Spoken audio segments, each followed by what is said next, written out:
নন্দ বাবাও খেলার ছলে খুব বড় বড় শিক্ষা দিতেন। অনেকদিন আগেকার কথা, বাবা আমার জন্য একটা মানচিত্র নিয়ে এলেন। এটা ছিল জম্বু দ্বীপের মানচিত্র, ঠিক যেন একটা ধাঁধা যা টুকরো টুকরো করে বিভিন্ন দিকে ছড়ানো, যেগুলোকে আমায় জুড়তে হতো। ব্যাস শুধু এটুকুই ছিল আমার কাজ। আমি বারবার প্রচেষ্টা করলাম, কিন্তু বারবার অসফলই রয়ে গেলাম। বাবা এটা দেখলেন এবং হাসলেন। বাবা বললেন, একটা কাজ করো, এই প্রত্যেকটি অংশকে উল্টে রাখো। আমিও উল্টে রাখলাম। তারপরে দেখলাম প্রত্যেক অংশে মানুষের শরীরের কোনো না কোনো অংশ চিহ্নিত। কোথাও হাত আছে, পা আছে, কোথাও মুখ আছে। বাবা বললেন যে এবার এটা জুড়তে চেষ্টা করো। আমিও জুড়ে দিলাম। মানুষের মানচিত্র পূর্ণ হলো। এবার বাবা বললেন, এটা উল্টে রাখো, মানচিত্র পূর্ণ আকার ধারণ করেছে। আমি বললাম, ঠিক আছে। আমি উল্টে রাখলাম। দেখলাম জম্বুদ্বীপের মানচিত্র পূর্ণ হয়েছে।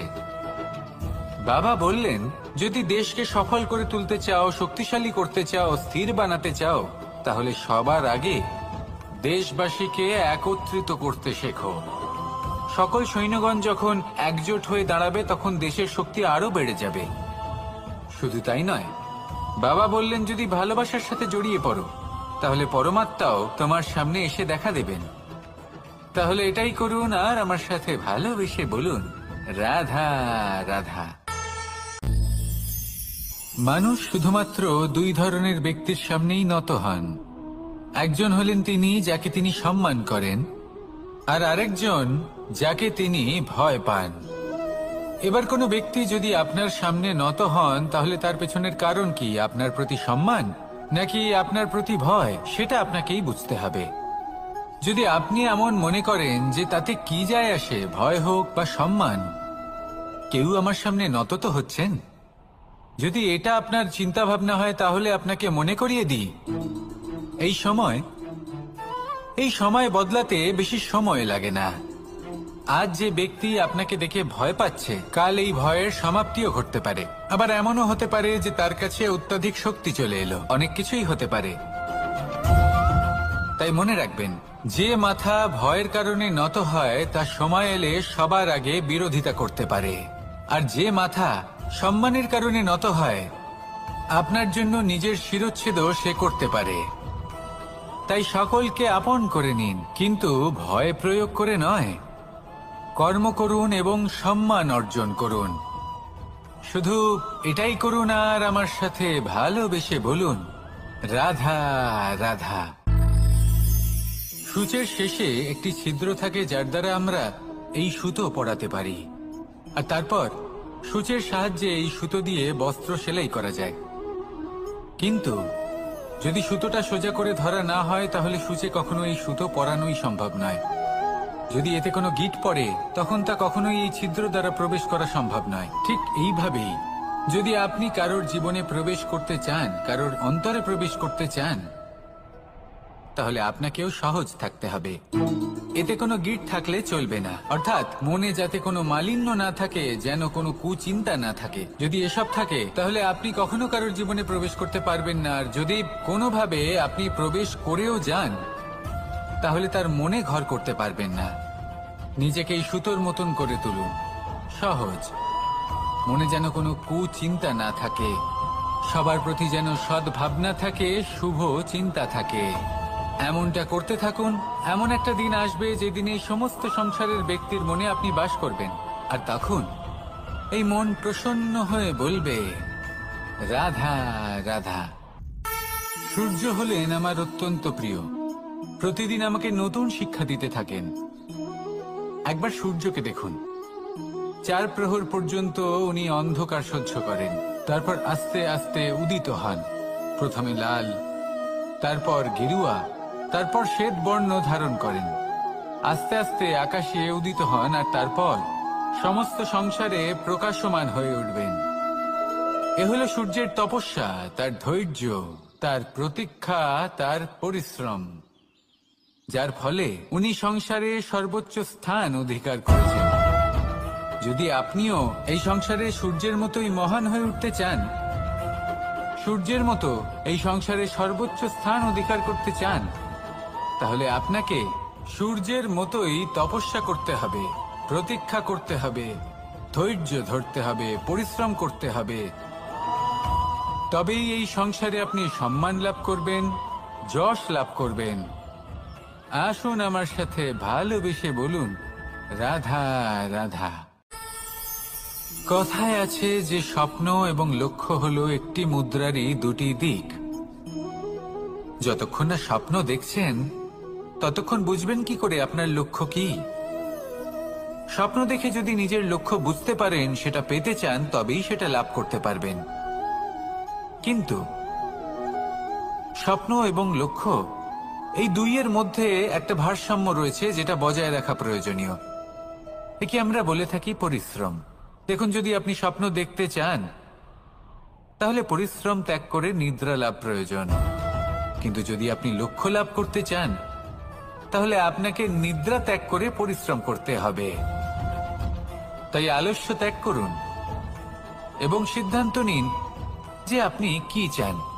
আপনার জীবনের এই তুলাদণ্ডে স্বপ্নের পাল্লা ভারী হওয়া প্রয়োজন নাকি লক্ষ্যের? আমার মতে এই দুইয়ের মধ্যে যদি ভারসাম্য বজায় রাখেন তবে পথ নিজে থেকেই সামনে আসবে। শুধু সেই পথে অগ্রসর হতে থাকুন এবং আমার সাথে ভালোবেসে বলুন, রাধা রাধা। আমরা সবাই জীবনে সুখ লাভ করতে চাই। শুধু জীবনে কেন, জীবনের পরেও আমরা সুখ লাভ করতে চাই। আমরা সকলে স্বর্গের কামনা করি।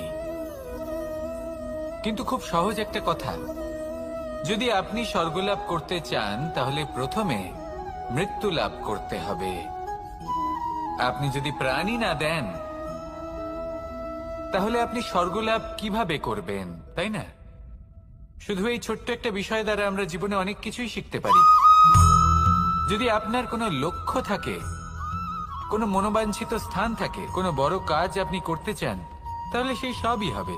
কিন্তু শুধুমাত্র কামনা করলে হবে না, আপনাকে কর্ম করতে হবে, নিরন্তর প্রয়াস, পরিশ্রম, পথ খুঁজতে হবে, সামনে অগ্রসর হতে হবে। কখনো অসফল হলে তার কারণ খুঁজতে হবে, বিপদের সম্মুখীন হতে হবে, অন্তর থেকে নিজের শক্তি বাড়িয়ে তুলতে হবে। তবেই আপনি নিজের লক্ষ্য লাভ করতে পারবেন, মনোবাঞ্ছিত স্থান পাবেন। মহানদী গঙ্গা একটি বিন্দু দ্বারা শুরু হয়, ধীরে ধীরে অগ্রসর হয়। কোনো পাথরে ধাক্কা খেলেও সে থামে না, বরং এগোতেই থাকে। তারপরেই সে মহান নদী গঙ্গা হয়ে উঠতে পারে। পরিশ্রম করুন, লক্ষ্য লাভ করুন, আর আমার সাথে ভালোবেসে বলুন, রাধা রাধা। এই সংসারে তিন ধরনের আবেগ অত্যন্ত গুরুত্বপূর্ণ, যা প্রত্যেক মানুষের জীবনে থাকে। প্রথমটা হলো আনন্দ, যা আমরা সবাই লাভ করতে চাই। দ্বিতীয় হলো ক্রোধ। এটা তখনই আসে যখন আমরা আমাদের উপর নিয়ন্ত্রণ হারাই বা কোনো পরিস্থিতি আমাদের প্রতিকূল হয়ে থাকে। তৃতীয় হলো দুঃখ।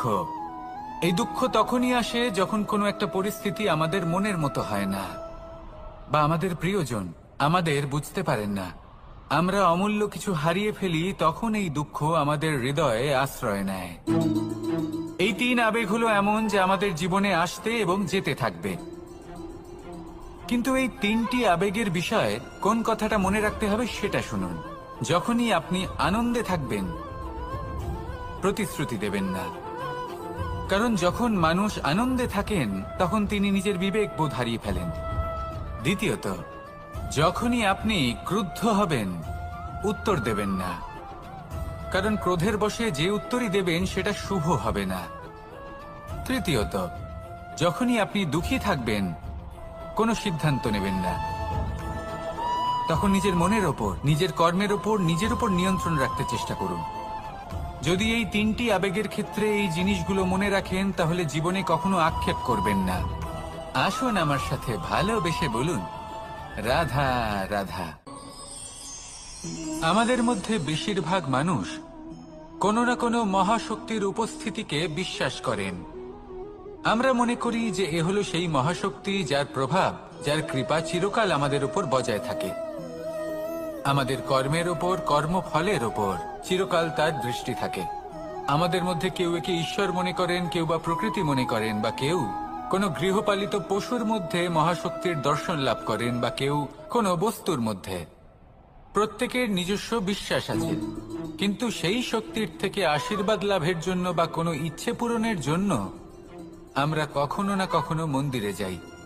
এই মন্দির শব্দের সূত্রপাত কিভাবে, আগে সেটা বুঝে নেওয়া যাক। মন্দির এই শব্দের আরম্ভ হল মনের দ্বারা, কিন্তু বেশিরভাগ মানুষ যখনই মন্দিরে যান কোনো ইচ্ছে পূরণের জন্য বা ইচ্ছে পূরণ হওয়ার পরে ধন্যবাদ দেওয়ার জন্য, তখন তিনি শুধুমাত্র শারীরিকভাবে সেখানে উপস্থিত থাকেন। তার মন তো সাংসারিক কাজের মধ্যেই ঘোরাফেরা করতে থাকে, তাই না? তাহলে বলুন, এর অর্থ কি? যদি আপনি মন্দিরে নিজের মনকেই না নিয়ে যান, তাহলে তার কি লাভ হবে? মন্দিরে গিয়ে নিজের মনকে ঈশ্বরের চরণে পূর্ণরূপে সমর্পণ করুন, নিজের মন থেকে ঈশ্বরের আরাধনা করুন, আর এই মন থেকেই বলুন রাধা রাধা।